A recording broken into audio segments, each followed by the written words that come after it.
नमस्कार दोस्तों, स्वागत है आपका आज वर्स यूट्यूब चैनल पर, जहां जादुई कहानियां, एक्शन और रोमांच से भरपूर कहानियां हैं। अगर आपको कहानी पसंद आए तो लाइक, शेयर, सब्सक्राइब और कमेंट में हमें बताएं। अगर आप चैनल पर नए हैं तो सब्सक्राइब जरूर करें और लेटेस्ट अपडेट के लिए टेलीग्राम से जुड़े और लिंक डिस्क्रिप्शन में है। आज हम लेकर आए हैं द बिलियनर मिरेकल सिस्टम की नई कड़ी एपिसोड 8। अगर आपने पहले के एपिसोड मिस कर दिए हैं तो जाकर जरूर देखें और इस सफ़र में हमारे साथ बने रहें। अब से रोजाना एपिसोड अपलोड किए जाएंगे, इसलिए इस सीरीज को भी सपोर्ट करें दोस्तों। तो बिना किसी देरी के चलिए शुरू करते हैं आज का रोमांचक एपिसोड। एपिसोड 8। नैना खड़ी हुई और रंजीत के साथ हाथ मिलाया जब वह अंदर आया। नमस्ते मैनेजर रंजीत, मैं नैना हूँ, चायान ग्रुप से। मैंने पहले आपसे फ़ोन पर बात की थी।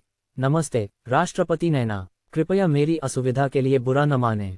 रंजीत बहुत विनम्र था और उसने अभय के साथ अपने रिश्ते को उजागर नहीं किया। यह इसलिए था क्योंकि उसे अभय की ओर से नैना की मांग के साथ सहयोग करने के लिए याद दिलाया गया था। इसलिए उसे अधिक उत्साही होना पड़ा। उसे अपने बॉस को लड़कियों को उठाने से रोकना नहीं था। रंजीत के व्यवहार ने नैना को दिल में बड़बड़ाने पर मजबूर कर दिया। रंजीत फ़ोन पर भी बहुत विनम्र था, लेकिन उसने हमेशा एक दूरी बनाए रखी। जिस तरह से वह बोलता था और उसकी टोन बहुत औपचारिक थी। हालांकि इस बार यह अलग था। वह बहुत गर्म और यहाँ तक कि थोड़ा सम्मानजनक था। नमस्ते मैनेजर रंजीत, मैं यहाँ हॉल के बारे में बात करने आई हूँ। हमारी कंपनी एक प्रेस कॉन्फ्रेंस आयोजित करना चाहती है। हम देखना चाहते हैं कि क्या पेनिनसुला होटल के हॉल के लिए कोई उपलब्ध स्लॉट है। नैना ने पहले से ही परिणाम की भविष्यवाणी की थी। उसने सोचा कि रंजीत द्वारा उसे निश्चित रूप से अस्वीकार कर दिया जाएगा। जहाँ तक अभय द्वारा उल्लेखित चमत्कार का सवाल था, ऐसा कुछ असंभव था। आखिरकार उसने पहले ही पूछा था। भले ही वह इस बार व्यक्तिगत रूप से यहाँ आई हो, कोई बदलाव नहीं होगा। चायान ग्रुप का आकार स्पष्ट था। उसके पास दूसरों को प्रभावित करने के लिए इतनी प्रतिष्ठा नहीं थी। कोई समस्या नहीं, आप इसे कब उपयोग करना चाहते हैं? मैं तुरंत व्यवस्था करूंगा, रंजीत ने विनम्रता से कहा। क्या? नैना स्टन थी। वह रंजीत के शब्दों पर विश्वास नहीं कर पा रही थी। आपने क्या कहा? आप अब अपनी अनुसूची को मुक्त कर सकते हैं। रंजीत ने सिर हिलाया और कहा, हाँ, हम सुनिश्चित करेंगे कि जिस दिन आपको इसकी आवश्यकता है वह मुक्त हो। नैना खुश हो गई। धन्यवाद मैनेजर रंजीत, मैं प्रेस कॉन्फ्रेंस 10 दिन बाद आयोजित करने की योजना बना रही हूँ। कोई समस्या नहीं, मैं तुरंत व्यवस्था करूँगा। क्या आपके पास कोई अन्य अनुरोध है राष्ट्रपति नैना? हमारी क्षमताओं के भीतर हम उन्हें पूरा करने की पूरी कोशिश करेंगे। नहीं, और कोई नहीं। हम सेट करने के लिए किसी को भेज देंगे। हम मैनेजर रंजीत को और किसी चीज़ के लिए परेशान नहीं करेंगे। अब तक नैना को अभी भी थोड़ा अविश्वास हो रहा था। पहले उन्होंने स्पष्ट रूप से कहा था कि उनके पास आधे महीने के लिए कोई खुला स्लॉट नहीं है। अब जब वह यहाँ आई हैं तो वह किसी भी समय चुन सकती हैं। ये क्या बकवास है? वह बस अपनी किस्मत आजमाने आई थी और उसे कोई उम्मीद नहीं थी। हालांकि एक चमत्कार वास्तव में हुआ था। यह अविश्वसनीय था। ठीक है, मैं नीचे के लोगों को सूचित करूंगा कि वे अनुसूची को साफ करें और सुनिश्चित करें कि कोई अन्य आरक्षण स्वीकार नहीं किया जाएगा। धन्यवाद मैनेजर रंजीत, नैना ने कहा। हमारे होटल के लिए जमा राशि कितनी है? मैं इसे बाद में वित्त विभाग को ट्रांसफर कर दूंगी। कोई जरूरत नहीं, कोई जरूरत नहीं, रंजीत ने हाथ हिलाते हुए कहा। राष्ट्रपति नैना के चरित्र के साथ जमा राशि का भुगतान करने की कोई आवश्यकता नहीं है। यह आवश्यक नहीं है और सब कुछ लेन देन के बाद निपट जाएगा। नैना अपने कानों पर विश्वास नहीं कर पा रही थी। क्या उसके पास इतनी शक्ति थी? ये संभव नहीं था, है ना? फिर भी उसने गलत नहीं सुना। क्या आप सुनिश्चित हैं कि आप जमा राशि नहीं लेना चाहते? बिल्कुल नहीं, राष्ट्रपति नैना की सेवा करना हमारे लिए सम्मान की बात है। मैनेजर रंजीत बहुत विनम्र हैं। ये हमारे लिए भी सम्मान है।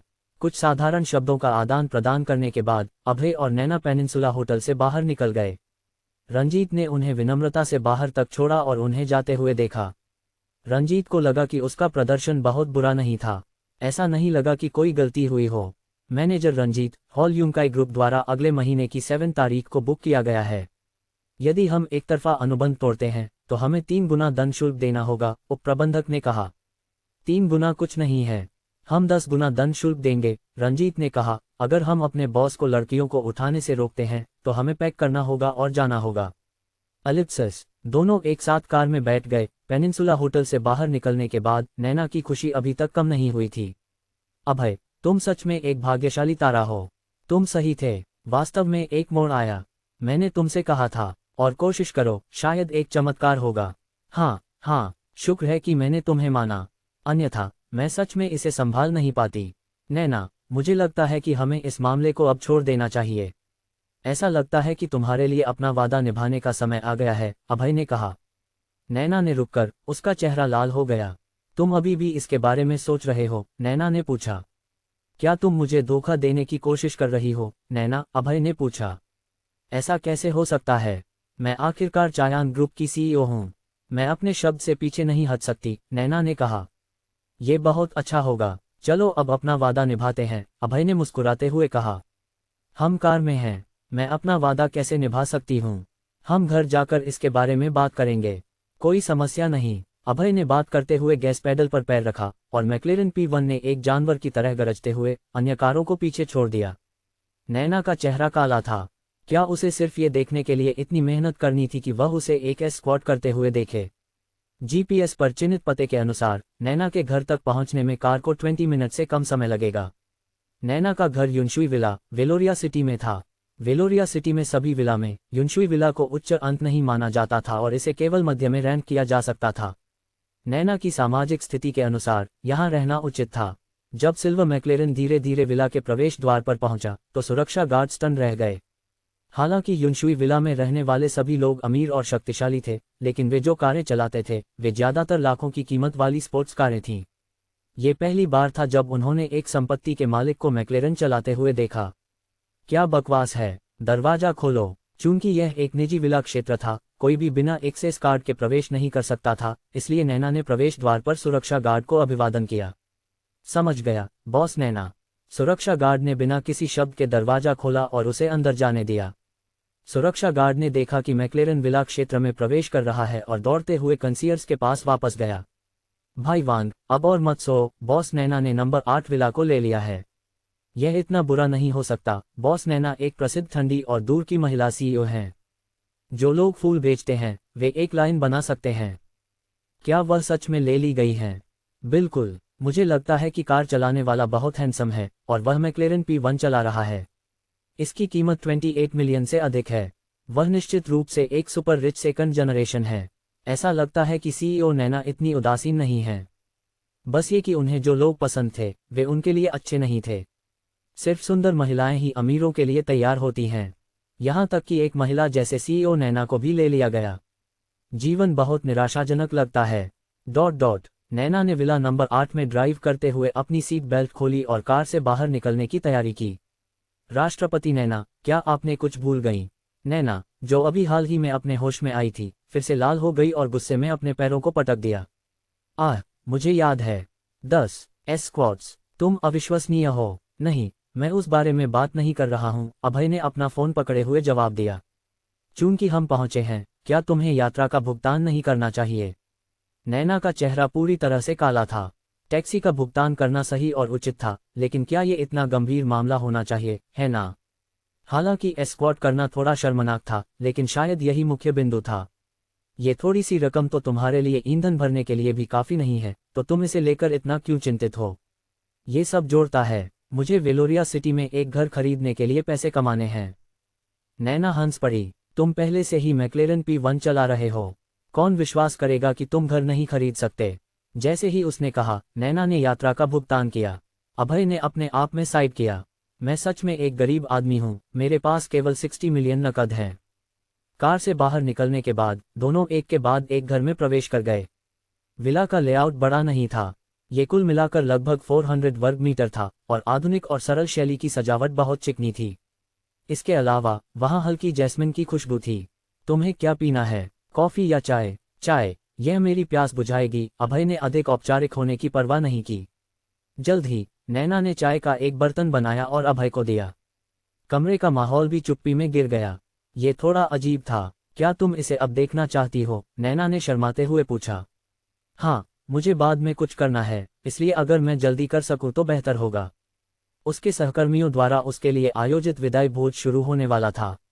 मुख्य पात्र के रूप में उसे देर नहीं होनी चाहिए।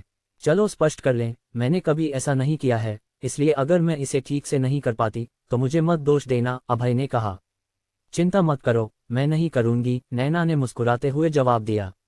वह कॉफी टेबल की ओर बढ़ी और कुर्सी को पकड़ते हुए वीडियो में आंदोलनों को याद करने लगी।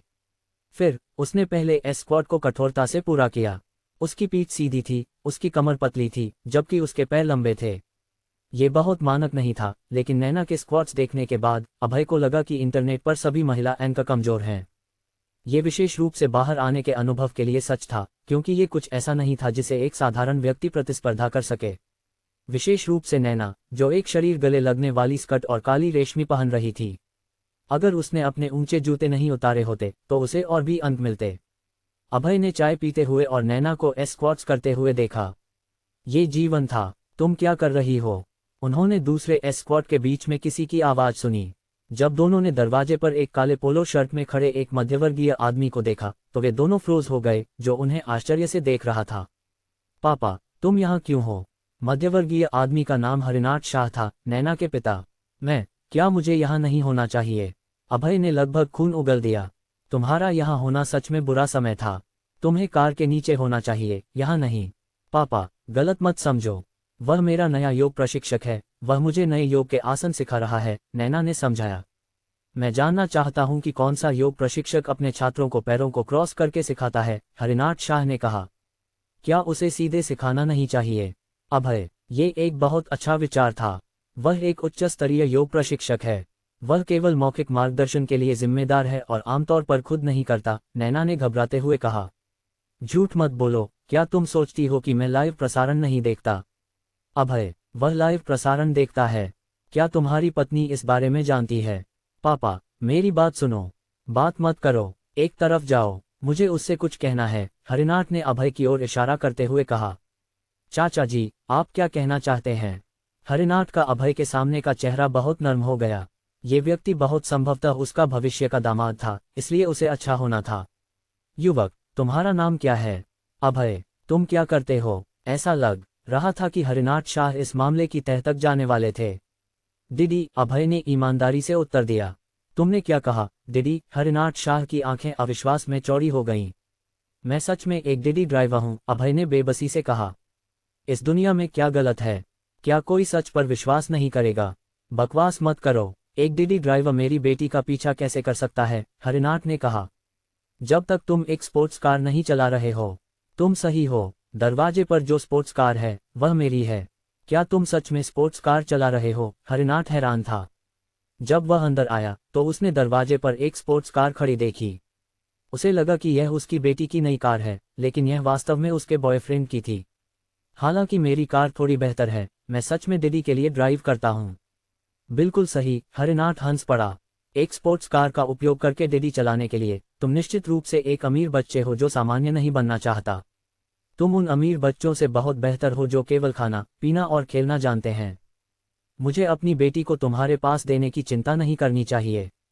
अभय चुप था। तुम्हारी बेटी अचानक तुम्हारे दामाद की हो गई, बस इसलिए कि उसने एक स्क्वाट किया। क्या ये एक मजबूर सेल्स नहीं थी? नैना फिर से बैठ गई, उसका चेहरा लाल था। अब इसे समझाना सच में मुश्किल था। छोटे अभय, मेरे पिता का 8 और जन्मदिन कुछ दिनों में है। चूंकि तुम दोनों साथ हो, इसे छिपाने की कोई जरूरत नहीं है। तुम दोनों एक साथ जाओ और बाकी परिवार को दिखाओ। यह उचित नहीं होगा, अभय ने विरोध किया।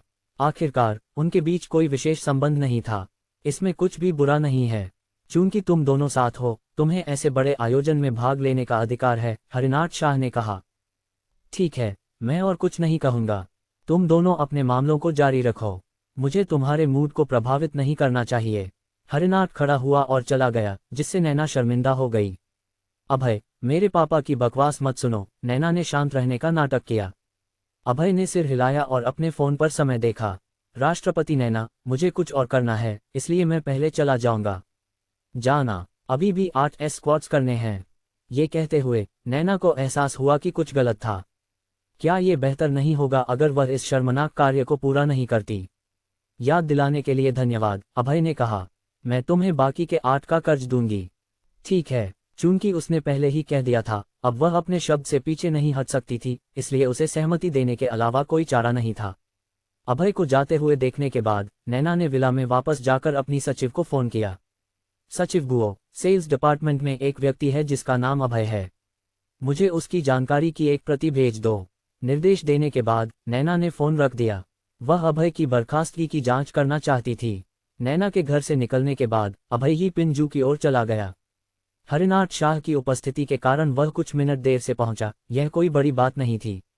मुझे सच में खेद है, मैं ट्रैफिक में फंस गया था और देर हो गई। जब वह प्राइवेट रूम में पहुंचा तो उसने देखा कि सेल्स डिपार्टमेंट के सभी लोग पहले से ही वहां थे। इसलिए अभय ने शर्माते हुए कहा, कोई बात नहीं, हम भी अभी आए हैं। जिसने बात की वह अनुष्का शेट्टी थी। वह लंबे समय से अभय का ख्याल रख रही थी। वह लगभग 30 साल की थी और उसके लंबे बाल उसके कंधों पर लटके हुए थे। वह हरे फूलों वाली ड्रेस पहने हुए बहुत आकर्षक लग रही थी। आओ अभय, यहाँ बैठो, मैंने तुम्हारे लिए एक सीट पहले से ही आरक्षित की है। अनुष्का ने उसके बगल में खाली सीट पर कपड़े को हटा दिया और अभय को उसके पास बैठने का इशारा किया। धन्यवाद सिस्टर अनुष्का, अभय ने मुस्कुराते हुए कहा। धन्यवाद देने की क्या बात है, अनुष्का ने मुस्कुराते हुए कहा। तुम अचानक निकाल दिए गए, भविष्य में तुम्हें फिर से देखना आसान नहीं होगा। कोई बात नहीं, क्या तुम्हारे पास मेरा संपर्क नंबर नहीं है? अगर तुम्हें कुछ चाहिए तो बस मुझे कॉल करो, मैं वादा करता हूं कि उठाऊंगा। जैसे ही अभय वहां पहुंचा, वह कमरे में चर्चा का विषय बन गया। हालांकि उसके चारों ओर ज्यादातर महिला सहकर्मी थीं। बाकी पुरुष सहकर्मी दूसरी तरफ बैठे थे, अभय को नकली मुस्कान के साथ देख रहे थे। अभय, तुम बहुत दुर्भाग्यशाली हो। तुम्हारी कौशल स्तर के साथ सेल्स मैनेजर का पद तुम्हारा होना चाहिए था, अनुष्का ने अफसोस के साथ कहा। उसका अभय के साथ अच्छा संबंध था। अगर अभय सेल्स मैनेजर बन जाता तो वह भविष्य में उसकी देखभाल कर सकता था। दुर्भाग्य से अब उसके लिए उसे फिर से देखना मुश्किल होगा और न ही उस पर निर्भर रहना। सिस्टर अनुष्का, तुम गलत हो। हालांकि अभय का प्रदर्शन अच्छा है, नितिन भी बुरा नहीं है। तुम कैसे जान सकती हो कि सेल्स मैनेजर का पद अभय का होता? बात करने वाला व्यक्ति नितिन था, जो अभय का सहकर्मी था। जिसे उसने डॉन भाई कहा, उसका नाम अभय था। अभय के कंपनी में आने से पहले वह हमेशा सेल्स डिपार्टमेंट में बिक्री चैंपियन रहा था। हालांकि अभय के आने के बाद बिक्री चैंपियन का पद बदल गया। हालांकि वह गुस्से में था, वह अभय के खिलाफ कुछ नहीं कर सकता था। इसके अलावा इस बार अभय को उसकी वजह से निकाला गया था। सेल्स मैनेजर का पद एक निश्चित लक्ष्य रखता है, अभय का प्रदर्शन उसके मुकाबले बेहतर है, इसलिए निदेशक का पद स्वाभाविक रूप से उसका है, अनुष्का ने नाखुशी से कहा। हालांकि सेल्स डिपार्टमेंट में लोग ज्यादा नहीं थे, वे 2 गुटों में विभाजित थे। पुरुष सहकर्मी सभी अभय के पक्ष में थे और अभय और अन्य महिला सहकर्मी दूसरे पक्ष में थे। वे केवल सतही रूप से एक सामंजस्यपूर्ण संबंध बनाए रखते थे। इसका क्या उपयोग है? क्या वह अभी भी निकाला नहीं गया? नितिन ने कहा। इसके अलावा मैंने सुना है कि इस्तीफे के कागजात जल्द ही आएंगे। डॉन भाई जल्द ही सेल्स मैनेजर बनने वाले हैं। मैं सुझाव देता हूं कि हम उनके लिए टोस्ट करें। हाँ, ऐसा मत कहो, अभय ने मुस्कुराते हुए कहा। हालांकि मैं जल्द ही सेल्स मैनेजर बनने वाला हूं। आज का मुख्य पात्र अभय है। मैं कैसे ध्यान चुरा सकता हूं? कोई बात नहीं, हम बाद में उन्हें टोस्ट करेंगे, नितिन ने मुस्कुराते हुए कहा। तो मैं तुम्हारा प्रस्ताव स्वीकार करूंगा। ये कहते हुए अभय और अन्य ने अपने गिलास उठाए और एक ही बार में शराब पी ली। जहां तक अन्य महिला सहकर्मियों की बात है, वे बिल्कुल भी नहीं हिली। मुझे क्यों लगता है कि तुम मुझे विदाई देने नहीं आए हो? तुम थोड़ी दिखावा कर रहे हो, अभय ने कहा। ऐसा मत कहो, मैं बस एक पे ले रहा हूं। तुम आज भी मुख्य पात्र हो, अभय ने अभय की ओर देखते हुए कहा। तुम्हारे बारे में, क्या तुम्हारे पास कंपनी से निकाले जाने के बाद कोई नई योजना है? वेलोरिया सिटी एक बड़ा शहर है, यहाँ जीना आसान नहीं है। भाई, अभय सही कह रहे हैं, ये शहर बहुत खतरनाक है। गांव जाना बेहतर है, नितिन ने कहा। कौन सा गांव? क्या तुम अभय के बारे में नहीं जानते? वह एक अनाथ है, उसके पास कोई घर नहीं है, वह कहीं नहीं जा सकता, अभय ने मुस्कुराते हुए कहा और अभय की ओर देखा। अभय, अगर तुम वेलोरिया सिटी में रहना चाहते हो तो मेरे पास एक रास्ता है। मैं हमारे समुदाय के संपत्ति प्रबंधक को जानता हूं। मैं तुम्हारे लिए एक सुरक्षा नौकरी की व्यवस्था कर सकता हूं। क्या तुम रुचि रखते हो? हाँ, अन्य पुरुष सहकर्मी अभय के मजाक पर हंस रहे थे। ये सब उसकी अपनी गलती थी। वह केवल कंपनी में 6 महीने से था और वह डॉन भाई के साथ सेल्स मैनेजर के पद के लिए प्रतिस्पर्धा करना चाहता था। खुद को देखो, तुम्हें मेरी नौकरी की चिंता करने की जरूरत नहीं है, अभय ने मुस्कुराते हुए कहा। ओह, सही है अभय, मैं तुम्हें वही पूछने वाला था, अनुष्का ने कहा। अब जब तुम कंपनी से निकाल दिए गए हो तो क्या तुम्हारे पास भविष्य के लिए कोई योजना है? क्या तुम्हारी नौकरी के बारे में कोई अपडेट है? मैं अब उबर के लिए ड्राइव करूंगा। मुझे अपने परिवार का समर्थन करने में सक्षम होना चाहिए। उबर के लिए ड्राइव करना। अनुष्का और अन्य महिला सहकर्मियों को ऐसा नहीं लगता था कि वे विश्वास कर पा रही हैं। ये तुम्हारे लिए थोड़ा बड़ा कदम है। मैं कुछ नहीं कर सकता। मैं इसे जीवन यापन के लिए कर रहा हूँ। अभय, तुम सच में कुछ हो। तुम सच में उस बेकार आल्टो को रजिस्टर कर सकते हो, नितिन ने कहा। मुझे यकीन है कि सभी यात्री तुम्हें देखकर बुरा रिव्यू देंगे। इसके बाद तुम्हारे लिए अपने परिवार का समर्थन करना थोड़ा मुश्किल हो सकता है। कोई बात नहीं, छोटे अभय। हम भविष्य में अपनी राइड्स ऑर्डर करेंगे ताकि तुम्हारा समर्थन कर सकें, अनुष्का ने गुस्से में कहा। तब जैसे ही वे बात कर रहे थे, दरवाजे पर दस्तक हुई। होटल के लॉबी प्रबंधक ने अंदर प्रवेश किया। नमस्ते, मैं पूछना चाहता था, नीचे मैक्लेरन का मालिक कौन है? क्या तुमने क्या कहा, मैक्लेरन? कमरे में सभी स्टंट हो गए। ये एक सुपरकार थी और भारत में केवल कुछ ही थीं। इस बारे में सोचते हुए कुछ पुरुष सहकर्मी खड़े हो गए और खिड़की से बाहर देखने लगे। वास्तव में वहां एक मैक्लेरन खड़ी है। ये सच में बहुत हैंडसम है। हुआक्सिया के सबसे विकसित स्थान के रूप में विलोरिया सिटी में इतने सारे अमीर लोग हैं, नितिन ने साइड किया। ये कार 20 मिलियन से अधिक की लगती है। केवल वही सुपर अमीर लोग ऐसी कार खरीद सकते हैं। ठीक है, इसे देखना बंद करो। तुम इसे देखने से कुछ नहीं कर सकते। ये कहते हुए अभय ने लॉबी प्रबंधक की ओर देखा और कहा, हम केवल साधारण सफेद कॉलर कर्मचारी हैं। हम निश्चित रूप से उस तरह की कार नहीं खरीद सकते। तुम किसी और कमरे में जाकर पूछ सकते हो। ठीक है, तुम्हारे खाने में बाधा डालने के लिए खेद है। लॉबी प्रबंधक जाने ही वाला था जब अभय की आवाज सुनाई दी। मैक्लेरन के साथ क्या समस्या है? अन्य कारें इसे रोक रही हैं। मैं मालिक को बताना चाहता था कि वह कार हटा दे। अभय, तुम इतनी बातें क्यों पूछ रहे हो? वे मैक्लेरन के बारे में बात कर रहे हैं, तुम्हारी बेकार आल्टो के बारे में नहीं, नितिन ने मुस्कुराते हुए कहा। वह मैक्लेरन मेरी है, इसलिए मैं जितना चाहूं पूछूंगा, ठीक है? जब सभी ने ये सुना तो वे चौंक गए। क्या? तुमने क्या कहा? वह मैक्लेरन तुम्हारी है? क्यों? क्या ये इतना अविश्वसनीय है? अभय ने अपनी जेब से कार की चाबी निकाली और नितिन और अन्य के सामने लहराए, लगभग उन्हें अंधा कर दिया। ये सच में उसकी कार थी। ये देखकर कि अभय इतना युवा था, लॉबी प्रबंधक बहुत शांत था। इस तरह की कार खरीदने वाले लोग आमतौर पर अमीरों की दूसरी पीढ़ी होते हैं और वे सभी युवा होते हैं। हालांकि वह पहले से ही इतना अमीर था, फिर भी वह इन गरीब दोस्तों के साथ खाना खा रहा था। वह बहुत सुलभ था। अभय, अभय, ये क्या हो रहा है? क्या तुम्हारी कार आल्टो नहीं थी? ये कब मैक्लेरन बन गई? किसने कहा कि तुम्हारे पास केवल एक कार हो सकती है? क्या मैं दूसरी नहीं खरीद सकता? सभी को थोड़ा चक्कर आ रहा था। वह एक स्पोर्ट्स कार थी जिसकी कीमत 20 मिलियन से अधिक थी, न कि $2 की कीमत वाली गोभी। क्या तुमने नहीं कहा कि तुम उबर के लिए ड्राइव करना चाहते थे? तुम पहले से ही इतने अमीर हो, तो तुम अभी भी उबर क्यों कर रहे हो? अभय ने पूछा। क्या तुम्हारे पास और कुछ नहीं है? क्या मैं जीवन का अनुभव नहीं कर सकता? बिल्कुल कर सकते हो, मैंने बस इसके बारे में नहीं सोचा था। अभय ने ऑकवर्डली मुस्कुराते हुए कहा। तुम्हारे दिमाग में बहुत सी बातें नहीं आईं, लेकिन तुम बाद में उन्हें जान जाओगे।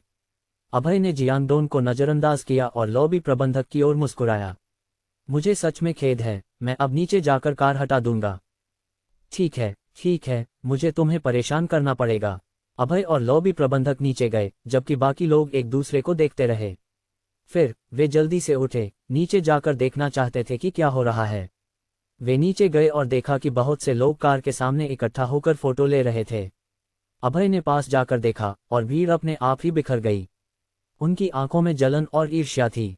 हे भगवान, वह कितना हैंडसम और अमीर है। ये तो बहुत ही अनुचित है। उसे पुनर्जन्म में भगवान को एक उपहार देना पड़ा होगा। अभय ने चारों ओर से लोगों की टिप्पणियों की परवाह नहीं की। उसने कार को हटाया और खिड़की से अपना सिर बाहर निकाला। तुम लोग खाना जारी रख सकते हो, मुझे कुछ करना है। चूंकि मुख्य पात्र चला गया है, मैं भी नहीं खाऊंगा, अनुष्का ने कहा। मैं भी जा रही हूँ। सिस्टर अनुष्का, क्या तुम घर जा रही हो? हाँ, तो मैं तुम्हें घर छोड़ दूंगा। मेरे पास करने के लिए कुछ नहीं है। धन्यवाद। अभय दोनों कंपनी में रहते हुए बहुत करीब थे। अब जब अभय एक सुपरकार चला रहा था तो वह स्वाभाविक रूप से देखना चाहती थी कि ये कैसा लगता है। वे अभय की कार में बैठ गए और सभी की नजरों के बीच निकल गए। अभय, मुझे नहीं पता था कि तुम अमीर परिवार के दूसरे पीढ़ी के हो। छिपे रहना कितना मुश्किल है। अनुष्का ने बात करते हुए फोटो खींचे। यह उसका सुपरकार में पहली बार बैठना था, इसलिए उसे कुछ फोटो लेने थे। पैसा सिर्फ एक भौतिक संपत्ति है। जीवन का अनुभव करना सबसे महत्वपूर्ण है। मुझे अब याद आया, क्या तुम अनाथ नहीं हो? तुम्हारे पास इतनी सारी पैसे कहाँ से आई? विरासत। समझ गई, अनुष्का ने सिर हिलाया। लेकिन तुमने अभी कहा कि तुम अब उबर के लिए ड्राइव करते हो। क्या ये सच है? अनुष्का को विश्वास नहीं हुआ। बिल्कुल सच है। अभय ने अपना फोन निकाला। मेरी रजिस्ट्रेशन जानकारी सब वहाँ है। सिस्टर अनुष्का, क्या तुम मुझे सपोर्ट करने के लिए ऑर्डर करना चाहोगी? उनके रिश्ते के कारण अभय कभी भी अनुष्का का पैसा नहीं लेगा। हालांकि सिस्टम का मिशन था कि उसे 85 अंक या उससे अधिक वाली 2 खूबसूरत लड़कियों को उठाना था। हालांकि अनुष्का थोड़ी बड़ी थी, उसकी आकर्षण कम नहीं हुई थी। अन्यथा उसे चायान ग्रुप की सबसे खूबसूरत महिला का नाम नहीं दिया जाता। अगर अनुष्का ऑर्डर देती तो उसके लिए मिशन पूरा करना मुश्किल नहीं होता। चूंकि तुमने पहले ही कहा है, तो अगर मैं ऑर्डर नहीं देती तो मैं तुम्हारा फायदा उठाने वाली हो जाऊंगी, अनुष्का ने कहा जबकि उसने अपना फोन पकड़ा। चिंता मत करो, सिस्टर ऑर्डर दे रही हैं। देखो, कहीं और कोई इसे न ले ले। कोई समस्या नहीं, मैं देख रही हूँ। जल्द ही फोन पर एक नोटिफिकेशन आया। अनुष्का ने सफलतापूर्वक ऑर्डर दिया और अभय ने तुरंत ऑर्डर स्वीकार कर लिया। हालांकि कोई नोटिफिकेशन नहीं आया। क्या हो रहा था? क्या ये हो सकता है कि अनुष्का 85 या उससे अधिक अंक वाली खूबसूरत नहीं थी? वह केवल 29 की थी, तो उसके लिए जल्दी शादी करना बेहतर था। स्कैन पूरा हुआ। यात्री का कुल स्कोर 84 है, जो मिशन की आवश्यकताओं को पूरा नहीं करता। अभय चुप था। क्या सिस्टम थोड़ा ज्यादा सख्त नहीं हो रहा था? क्या ये उसे एक अतिरिक्त अंक नहीं दे सकता था? वह इतनी सारी उच्च स्कोर वाली खूबसूरत लड़कियों से कहाँ मिलने वाला था? अभय, तुम अभी भी क्यों चौंके हुए हो? अनुष्का ने पूछा। अनुष्का, मैं तुमसे कुछ पूछना चाहता हूँ, अभय ने ड्राइव करते हुए कहा। क्या है? तुम्हारे अनुसार एक महिला की आकर्षण को बढ़ाने के लिए क्या किया जा सकता है? सिस्टम ने पहले ही कहा था कि अनुष्का का कुल स्कोर केवल 84 अंक था। इस स्कोर देने से पहले कई पहलुओं पर विचार किया गया होगा। इसलिए यह संभव था कि किसी अन्य तरीके से किसी की आकर्षण को बढ़ाया जा सके। हालांकि अभय नहीं जानता था कि यह छोटा सा हैक सफल होगा या नहीं, इसलिए उसने केवल कोशिश करने का सोचा। महिला की आकर्षण को बढ़ाना। अनुष्का थोड़ी उलझन में थी। ये किस तरह का अजीब सवाल था? मैं बस पूछ रहा हूँ। अगर सिस्टर अनुष्का नहीं जानती तो छोड़ दो। आकर्षण बढ़ाने का मतलब है कि खुद को और अधिक आकर्षक बनाना। यह हर महिला के लिए एक अनिवार्य पाठ्यक्रम है, अनुष्का ने कहा। इसे कैसे सुधारें? अभय ने देखा कि अनुष्का कितनी आत्मविश्वासी थी। चिंता मत करो, अनुष्का ने मुस्कुराते हुए कहा। उसने अपना बैग खोला और 2 जोड़ी बंद सिल्क स्टॉकिंग्स निकाली। एक जोड़ी मांस के रंग की थी और दूसरी जोड़ी काली थी। बताओ, तुम्हें कौन सी अच्छी लगती है? अरे सिस्टर अनुष्का, मुझे नहीं लगता कि तुम्हें मुझसे ऐसा सवाल पूछना चाहिए। डरने की क्या बात है? कार में केवल हम दोनों हैं, अनुष्का ने मुस्कुराते हुए कहा। एक चुनो। काली वाली बेहतर है। ठीक है, रुको। ये कहते हुए अनुष्का ने काली सिल्क स्टॉकिंग्स खोली और धीरे धीरे उन्हें अपने पैरों पर पहनने लगी। जिस चीज ने लोगों को नियंत्रित नहीं होने दिया वह ये थी कि उन्हें पहनने की प्रक्रिया के दौरान अनुष्का ने अनजाने में अपनी स्कर्ट उठाई, जिससे उसकी काली लेगिंग्स दिखाई दी। ये सच में लोगों के विचारों को भटकाने वाला था। कैसा है? क्या ये अलग नहीं लगता? ये सच में अलग लगता है। काली सिल्क स्टॉकिंग्स पहनने के बाद ऐसा लग रहा था जैसे उसके पैर काफी लंबे हो गए हैं और वह और भी आकर्षक हो गई। सिस्टम, फिर से स्कैन करो और देखो अनुष्का का कुल स्कोर क्या है। 1 सेकंड बाद सिस्टम की असली आवाज सुनाई दी। स्कैन पूरा हुआ। यात्री का कुल स्कोर 85 है, जो मिशन की आवश्यकताओं को पूरा करता है। डिंग, मिशन पूरा हुआ। पुरस्कार 100,000 अनुभव अंक। नौकरी की पूर्णता दर 15%। पुरस्कार जियूस हो पेविलियन में एक विला। इसे बिक्री प्रबंधक से प्राप्त करें। क्या बकवास है? जियूस हो पेविलियन का नाम वेलोरिया सिटी में प्रसिद्ध था। जब से इसका निर्माण हो रहा था, इसे एक शीर्ष श्रेणी के मकान के रूप में माना गया था। जब ये पूरा हुआ तो ये वेलोरिया सिटी में नंबर 1 का मकान बन गया, जैसा कि अपेक्षित था। यहाँ तक कि सबसे अमीर लोग भी जियूस हो पेविलियन से डरते थे। यह नहीं था कि वे इसे खरीद नहीं सकते थे, लेकिन उनकी नज़र में इतनी महंगी घर पर सैकड़ों मिलियन खर्च करना उचित नहीं था। साफ शब्दों में कहें, वे उतने अमीर नहीं थे। अभय खुद को उत्साहित होने से रोक नहीं सका। वह एक घर खरीदना चाहता था, लेकिन सिस्टम का पुरस्कार तुरंत आ गया। उसे जल्दी से यह ऑर्डर पूरा करना था और बाद में इसे चेक करना था। जब अनुष्का ने अभय को शपथ लेते सुना तो उसका दिल धड़क गया। क्या उसने काली सिल्क पहनते हुए उसे इतनी बड़ी प्रतिक्रिया दी? ये सच में एक घातक आकर्षण था। छोटे अभय, ड्राइविंग पर ध्यान दो। हम घर पहुंचकर बात करेंगे, अनुष्का ने शर्माते हुए याद दिलाया। कोई समस्या नहीं, अभय ने मुस्कुराते हुए कहा। तुम्हारे समर्थन के लिए धन्यवाद सिस्टर अनुष्का। याद रखना, 5 सितारा समीक्षा देना। ये तुम्हारी सेवा पर निर्भर करता है, अनुष्का ने मुस्कुराते हुए कहा। वह एक खूबसूरत युवा महिला थी। शुरुआत में अनुष्का के अभय के बारे में बुरे विचार थे, लेकिन अब उसके बुरे विचार और भी मजबूत हो गए थे। जल्द ही अभय ने अनुष्का को उसके फोन पर दिए गए पते के अनुसार घर छोड़ दिया और अपना तीसरा ऑर्डर पूरा किया। क्या तुम ऊपर जाकर थोड़ी देर बैठना चाहोगी? नहीं धन्यवाद, मुझे तुम्हें परेशान करने का खेद है, अभय ने विनम्रता से कहा। तुम्हारा क्या मतलब है परेशान? मेरा पति व्यापार यात्रा पर है और मैं घर पर अकेली हूँ, अनुष्का ने शांत रहने का नाटक करते हुए कहा। मैं आज नहीं कर सकता, अभय ने कहा। मुझे एक व्यापार यात्रा पर जाना है। मैं किसी और दिन आऊँगा। मेरे पति कुछ दिनों में अपनी व्यापार यात्रा से वापस आएंगे। तब तुम आने की हिम्मत नहीं करोगे। कोई बात नहीं, मैं अगली बार आऊँगा जब वह व्यापार यात्रा पर होंगे। बकवास, अभय ने अलविदा कहने के बाद गाड़ी चला दी। उसने समय देखा और महसूस किया कि पहले ही 7 बज चुके थे। हालांकि अभय पहले बिक्री में था, इसलिए उसे नियम पता थे। सेल्स सेंटर में शिफ्ट सिस्टम था। दिन के समय सभी स्टैंड बाय पर होते थे और रात में बिक्री टीम का एक छोटा हिस्सा रात 8 बजे तक वहीं रहता था। अगर वह तेज चला तो वह समय पर पहुंच सकता था। लगभग 30 मिनट बाद अभय स्टार पेविलियन क्षेत्र में पहुंचा। जैसे कि इसके नाम से पता चलता है, स्टार पेविलियन में कुल 9 विला थे। इनमें से प्रत्येक नदी की ओर और समुद्र की ओर देखता था, जो भव्य और शानदार लग रहा था। हालांकि आकार, शैली और स्थान के आधार पर प्रत्येक इकाई की कीमतें अलग थीं। फिर भी कीमतों में अंतर बड़ा नहीं था, इसलिए इनमें से कोई भी वेलोरिया सिटी में इमारतों का राजा माना जा सकता था। गाड़ी में बैठकर स्टार पेविलियन का दृश्य देखते हुए अभय बहुत संतुष्ट था। भविष्य में उसका यहाँ एक स्थान होगा। इसके बावजूद उसे नहीं पता था कि सिस्टम ने उसे कौन सा भवन दिया है। बाहर के दृश्य का आनंद लेने के बाद अभय ने गाड़ी पार्क की और दरवाजा खोलकर बिक्री हॉल में चला गया। एक मेहमान को अंदर आते देख बिक्री महिला ने अभय की ओर देखा और उसकी अभिव्यक्ति बदल गई। तुम यहाँ क्या कर रहे हो? अभय को उस व्यक्ति को देखकर थोड़ा आश्चर्य हुआ जिसने बात की थी। बिक्री महिला का नाम प्रेरणा था। वह अभय की पूर्व सहकर्मी थी। कंपनी में रहते हुए उसने अभय का पीछा किया था। जब उसे सख्ती से अस्वीकार किया गया तो वह कंपनी की हंसी का पात्र बन गई और गुस्से में वहां से चली गई। मैं तुम्हारे मैनेजर से मिलना चाहता हूं, अभय ने मुस्कुराते हुए कहा। ये दुनिया उसके लिए बहुत छोटी थी कि वह वास्तव में उसे यहाँ मिले। हे, हमारे मैनेजर को थोड़ी देर में एक बड़े ग्राहक से मिलना है। उसके पास तुम्हारे लिए समय नहीं है, प्रेरणा ने कहा। लेकिन तुम यहाँ क्या कर रही हो?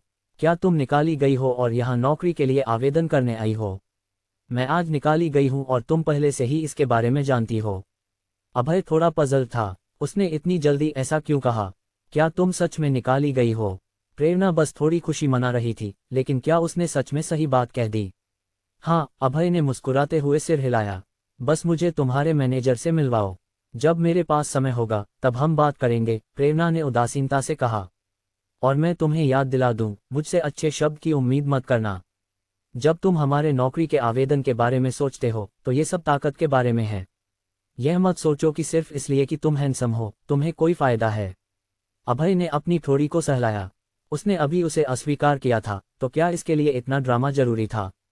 पहले मुझे समझाने दो। हालांकि मैं निकाला गया हूं, मैं यहाँ नौकरी के लिए आवेदन करने नहीं आया हूं।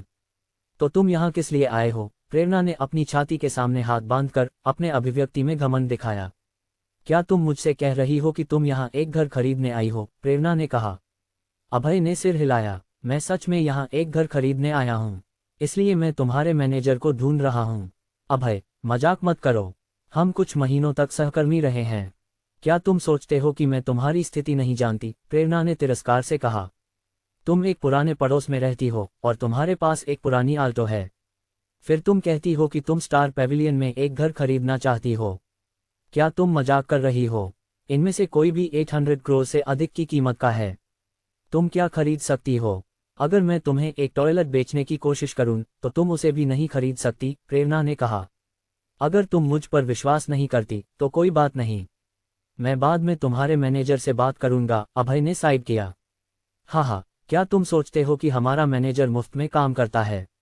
उसके पास तुम्हें मिलने का समय कैसे होगा? प्रेरणा ने आंखें घुमाते हुए कहा। तुम्हें लगता है तुम कौन हो? तभी ऊंची एड़ी के जूतों की आवाज सुनाई दी। एक महिला ग्रे वर्क ड्रेस में अभय की ओर बढ़ रही थी। मैनेजर वीरेन चंदेल। प्रेरणा ने जब महिला को यूनिफॉर्म में देखा तो विनम्रता से कहा, जाओ, मैं बाद में तुम्हें देख लूंगी।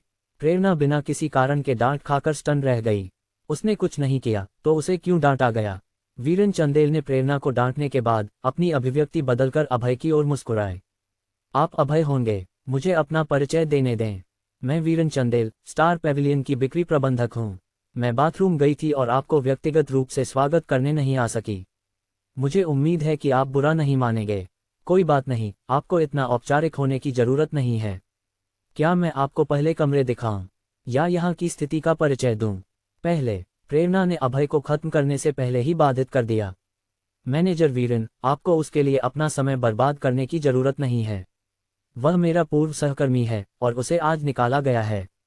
वह एक अनाथ है और वह स्टार पैविलियन में एक विला नहीं खरीद सकता। उसे घर दिखाना समय की बर्बादी है। प्रेरणा ने कहा, तुम क्या बकवास कर रही हो? वीरेन चंदेल ने अभय को घूरते हुए कहा, जाओ और मानव संसाधन विभाग में रिपोर्ट करो। तुम्हें यहाँ काम करना बंद करना है। प्रेरणा और भी अधिक भ्रमित हो गई। उसने कुछ नहीं किया और उसने केवल कुछ सच की बातें की थीं। अचानक उसे क्यों निकाल दिया गया? वीरेन, मैनेजर वीरेन, मैं बकवास नहीं कर रही हूँ। मैं सच में उसे जानती हूँ। मैं उसकी स्थिति जानती हूँ। मेरी गधा जानो। वीरेन चंदेल ने गाली देने से खुद को रोक नहीं पाया। श्री अभय ने एक बार में स्टार पैविलियन के सभी विला खरीदे हैं। तुम कहती हो कि वह तुम्हारा सहकर्मी है। क्या तुम सोचती हो कि तुम उस शीर्षक को धारण करने के योग्य हो? सभी विला खरीदे। प्रेरणा ने अभय को ऐसे घूरा जैसे वह एक एलियन हो। उसने तो अपनी नौकरी छोड़ी भी नहीं थी, तो वह अमीर कैसे बन गया? ये सच में असंभव था, है ना? अभय भी थोड़ा स्टन था। ये पता चला कि ये केवल एक विला नहीं था, बल्कि पूरे 9 विला थे। दूसरे शब्दों में, वह अब से स्टार पैविलियन का मालिक होगा और यह स्थान उसकी निजी संपत्ति बन जाएगा। श्री अभय, मुझे सच में खेद है। मैंने अपने स्टाफ का सही प्रबंधन नहीं किया और आपको घर खरीदने में बुरा अनुभव दिया। यह मेरी गलती है। कोई बात नहीं, अभय ने उदारता से कहा। अब जब स्टार पैविलियन मेरी संपत्ति है तो मुझे पंजीकरण प्रक्रियाएं पूरी करनी चाहिए। क्या आप मुझे चाबियां दे सकती हैं? ये सब तैयार है। कृपया एक क्षण प्रतीक्षा करें। वीरेन चंदेल ने कहा और दौड़ गई। जब वह वापस आई तो उसके हाथों में 9 दस्तावेज थे। श्री अभय, ये सभी संपत्ति अधिकार और 9 विला की चाबियां हैं। कृपया इन्हें अच्छे से रखें। उसके हाथों में 9 दस्तावेज भारी थे। ये पता चला कि बहुत सारे घर होना भी एक समस्या थी।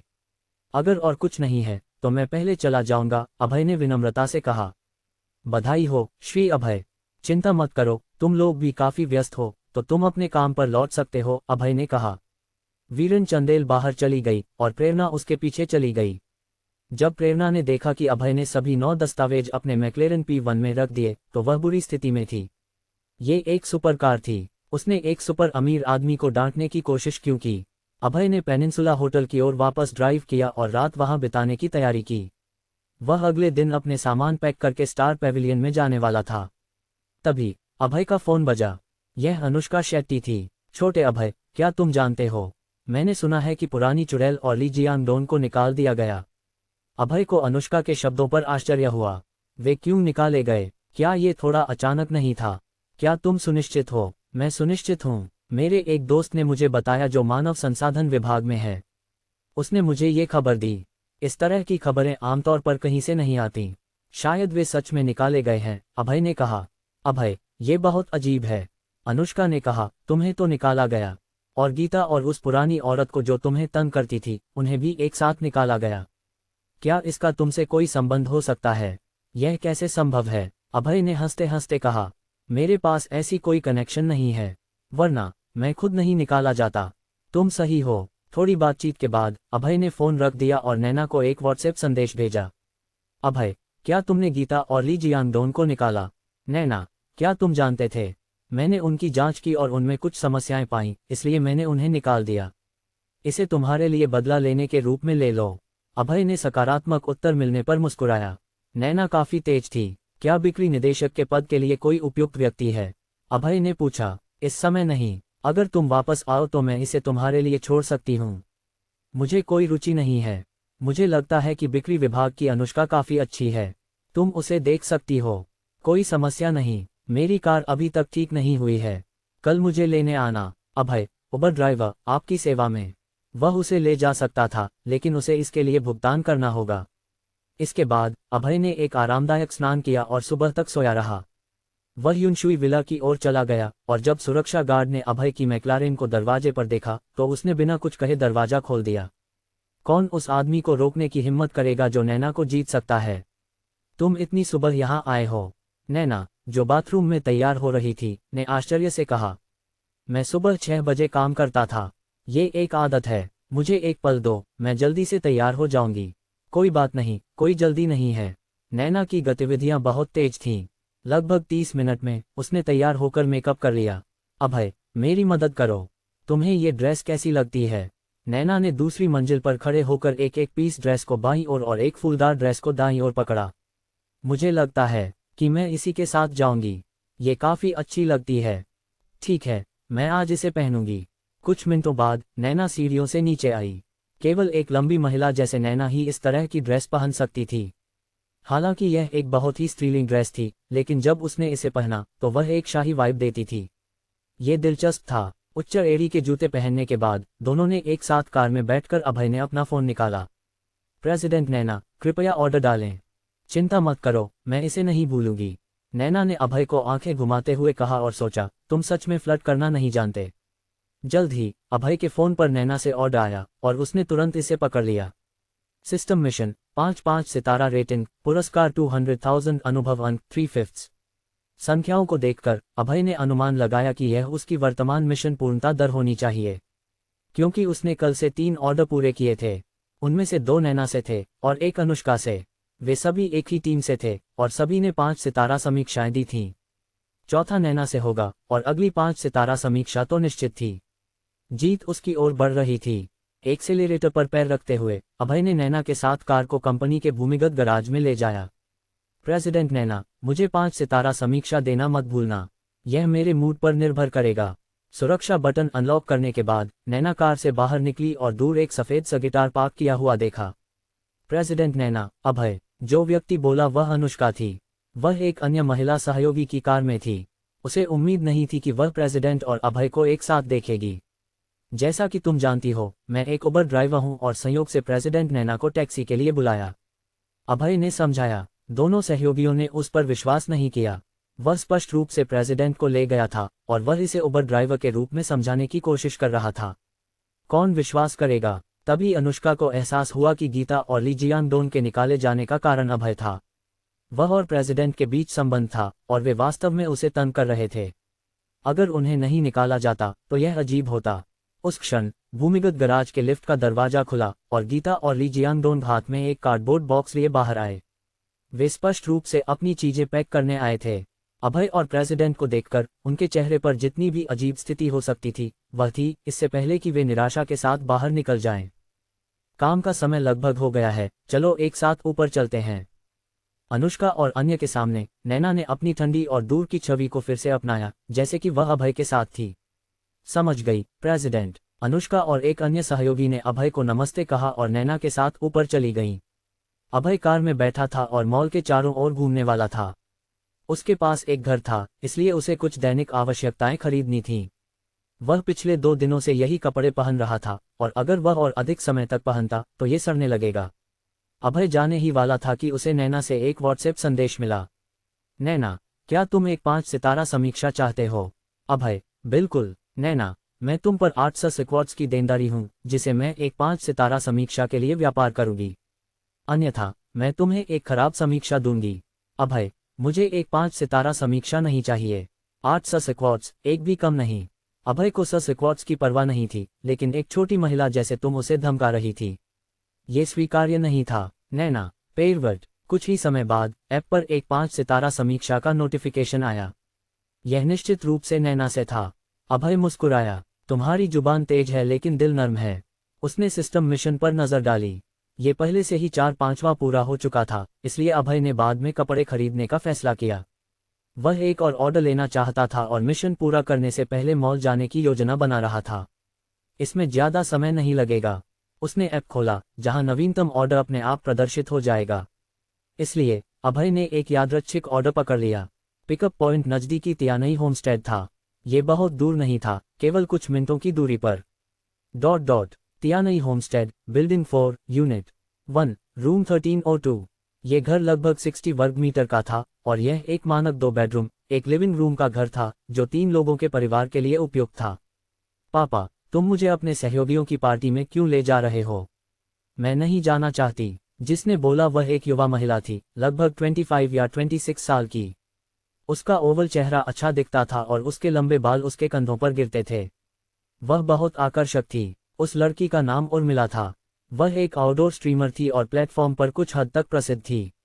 नहीं, तुम्हें हमारे साथ आना होगा, उर्मिला के पिता अनिल वर्मा ने कहा। मुझे पता है कि तुम क्या सोच रहे हो। तुम बस मुझे किसी से मिलवाना चाहते हो। क्या हम तुम्हारे भले के लिए यह नहीं कर रहे हैं? तुम अब युवा नहीं हो। तुम्हारा कोई बॉयफ्रेंड भी नहीं है। मैं बहुत चिंतित हूँ। जब मैं छोटी थी तो क्या तुमने हमेशा नहीं कहा था कि तुम चाहते हो कि मैं तुम्हारे पास हमेशा रहूं? उर्मिला ने कहा, अब तुम मुझे जल्दी शादी करने के लिए क्यों कह रहे हो? मैं उस समय बस ऐसे ही बोल रहा था। कौन सोच सकता था कि तुम इतनी आज्ञाकारी हो जाओगी? उर्मिला चुप हो गई। फ्रेंड्स, आज का एपिसोड यही खत्म होता है। मिलते हैं अगले एपिसोड में।